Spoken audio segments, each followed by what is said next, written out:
Hi, we're looking at NMAT logical reasoning syllabus. So what is this syllabus with regards to logical reasoning? Understand the NMAT logic is very different from the CAT logic. So NMAT logic is more of speed based test. So that questions are different. In CAT we will have a time consuming sum which are there. NMAT is a speed based test. You can't have a time consuming sums. And you need to try to attempt almost all the questions. So the type of questions, the way the questions are asked is quite different.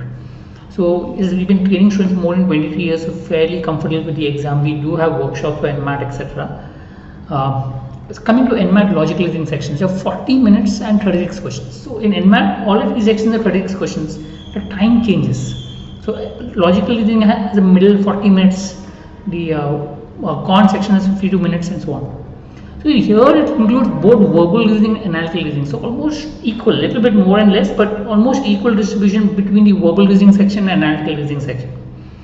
So if you look at broadly, the critical reasoning and deduction will come in the verbal reasoning section, and analytical puzzles and other reasoning will come in basically analytical reasoning as such. So these are the type of question that comes in the examination.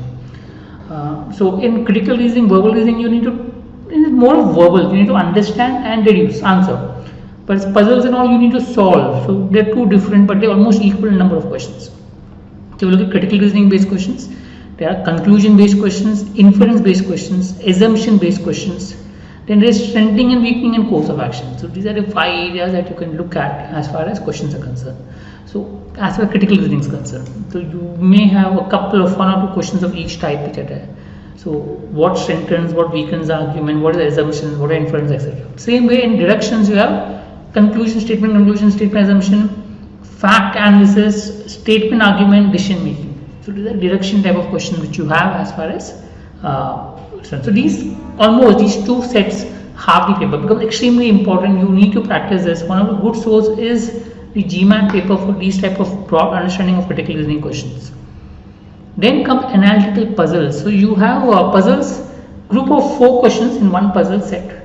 So you may have sets, 2 or 3 sets which are there. So you have blood relation, arrangement and matrix based question which normally comes as puzzles. You also input output as a set which comes as puzzles. So you may have one normal set of input or maximum 2 sets of input output that may come in the examination. So these are group questions. So 4 question sets in each. So you may have 2 analytical puzzle, 1 input output, or 1 analytical puzzle and 2 input output. That's how it's normally distributed, right? So approximately 12 questions in these areas.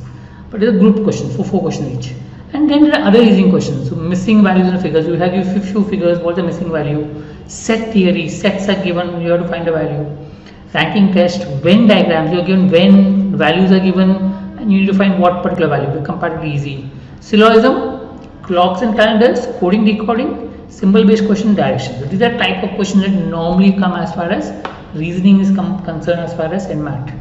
You can look at this type of questions, prepare accordingly based on the questions that are there. As when you prepare, practice, etc., you can tick mark, identify what type of questions are there, what's the weightage, whether it is a strength or your weakness, and based on that you can plan your strategy. So note down the syllabus as far as NMAT is concerned. Thank you.